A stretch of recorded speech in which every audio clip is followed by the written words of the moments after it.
Hello दोस्तों, clear concept channel में आप सभी का स्वागत है।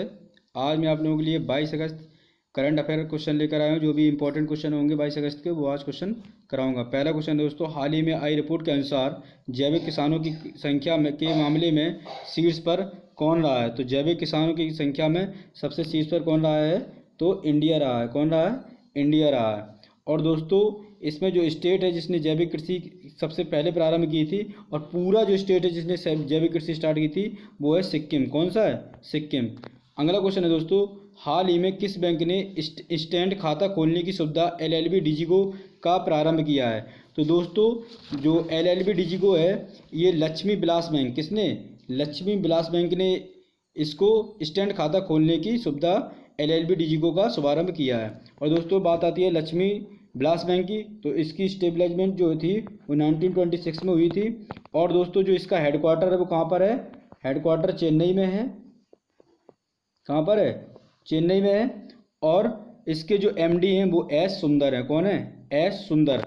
अगला क्वेश्चन है दोस्तों, हाल ही में फसाई द्वारा आयोजित ऑनलाइन उन्मुखीकरण कार्यशाला की व्यवस्था किसने की है? तो फसाई की कार्यशाला की व्यवस्था डॉक्टर हर्षवर्धन सिंह, किसने? स्वास्थ्य मंत्री हमारे वो डॉक्टर हर्षवर्धन सिंह, इन्होंने की है। दोस्तों बात आती है फसाई की, तो FSSAI, तो F stand for food safety standard authority in India. जो दोस्तों फसाई, इसका हेडक्वार्टर कहाँ पर है? न्यू दिल्ली में। और इसकी स्थापना फसाई कब हुई थी? 2011 में। अगला क्वेश्चन है दोस्तों, हाल ही में जारी आईसीसी की बल्लेबाजी की टेस्ट रैंकिंग में कौन शीर्ष पर रहा है? तो आईसीसी की टेस्ट रैंकिंग में सबसे शीर्ष पर कौन रहा है? Steve Smith. कौन रहा है? Steve Smith. अब बात आती है आईसीसी की, तो आईसीसी के हेडक्वार्टर कहाँ पर है? दुबई में। और जो आईसीसी के चेयरमैन है वो कौन है? इमरान ख्वाजा। और इसके जो सीईओ हैं वो हैं मनु साहनी। कौन है? Manu Sahni. International cricket club ICC का फुल फॉर्म है। अगला क्वेश्चन है दोस्तों, हाल ही में भारतीय अक्षय ऊर्जा दिवस कब मनाया गया? तो दोस्तों अक्षय ऊर्जा दिवस है वो 20 अगस्त को मनाया गया। कब मनाया गया? 20 अगस्त को मनाया गया। और दोस्तों बात आती है किसकी? भारतीय अक्षय ऊर्जा दिवस की। तो इसमें सारे दो एनर्जी होती हैं, एक रिन्यूएबल एनर्जी और एक नॉन रिन्यूएबल एनर्जी। जैसे अब जो नॉन रिन्यूएबल एनर्जी वो कौन सी है? पेट्रोल है, कोल है। और रिन्यूएबल जो है वो सोलर लाइट और वाइंड एनर्जी है। मतलब नॉन रिन्यूएबल मतलब कि एक बार जब ये खर्चा इसकी खपत कर दी तो इसके बाद इसको पुनः प्राप्त नहीं कर सकते हैं। और जो वाइंड एनर्जी है, सोलर एनर्जी है, इसको हम बार बार रिसाइकल कर सकते हैं, बार बार प्राप्त कर सकते हैं। तो दोस्तों अगला क्वेश्चन है मेरा, हाल ही में आई रिपोर्ट के अनुसार इंटरनेट की गुणवत्ता में कौन देश शीर्ष पर रहा है? तो इंटरनेट की गुणवत्ता में सबसे ज़्यादा शीर्ष पर कौन रहा है? डेनमार्क। और बात आती है डेनमार्क की राजधानी कहाँ पर है? कोपेनहेगन। और दोस्तों सेकंड पर है स्वीडन। और तीसरे नंबर पर आया है कौन सा? कनाडा। और दोस्तों जो इंडिया की जो रैंक है, इंडिया इस लिस्ट में सबसे लास्ट पर आया है, जिसमें इंटरनेट की गुणवत्ता सबसे खराब इंडिया में पाई जाती है। और दोस्तों जो यूजर्स में है वो इंडिया 10वें नंबर पर आता है।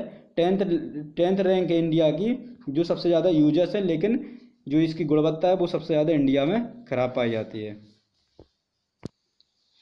अगला क्वेश्चन है दोस्तों, चीन का मुकाबला करने के लिए हाल ही में किन देशों के समूह ने सप्लाई चेन रेजिलियंस इनिशिएटिव शुरू किया है?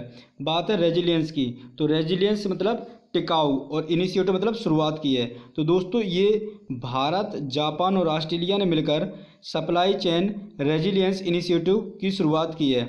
इसमें दोस्तों क्या था कि जो मोस्टली जो कच्चा माल था वो हम लोग कहाँ से इंपोर्ट करते थे? चाइना से।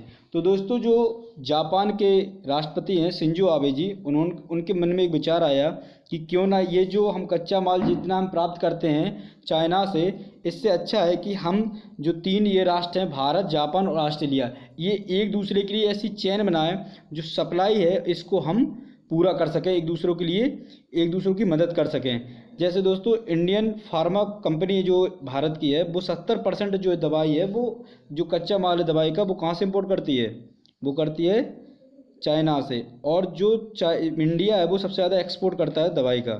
तो दोस्तों जो सबसे ज़्यादा हम लोग अब क्या है, देशों की जो नज़र जा रही है वो हब ऑफ सप्लाई चेन पर जा रही है। हब ऑफ सप्लाई चेन का मतलब क्या है कि भारत से हमें ऐसे नेटवर्किंग जोड़ना है कि भारत को हम सबसे ज़्यादा मदद करके और भारत में सबसे ज़्यादा प्रोडक्शन कर सकते हैं।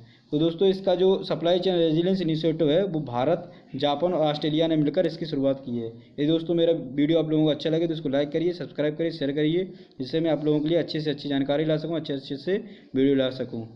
धन्यवाद दोस्तों।